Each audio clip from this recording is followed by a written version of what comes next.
పూర్వం నీళ్లు చేదుకోవడానికి రాకుండా నేను బ్రతికి ఉన్నంత వరకు ఒక్కసారే నాకు ఆ నీళ్ళు ఇచ్చేసేయి, ఆ జీవజలాన్ని నాకు ఇచ్చేసేయి, నా దాహాన్ని తీర్చుకొని నేను జీవిస్తాను. దేవుడు జీవించమంటూ ఉన్నాడు. బ్రతకడం వేరు, జీవించడం వేరు.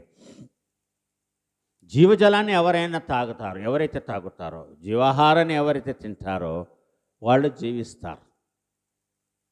కనుక ప్రభునందు ప్రియులారా, ఈ సత్యాన్ని మనం ఇక్కడ గమనించాలి. ఆయన ప్రత్యక్షమయ్యాడు. ఏ విధంగా ప్రత్యక్షమయ్యాడు చూడండి. యోహాను రాసిన మొదటి పత్రిక 3వ అధ్యాయము 5వ వచనం. పాపములను తీసివేయుటకై ఆయన ప్రత్యక్షమాయనని మీకు తెలియను.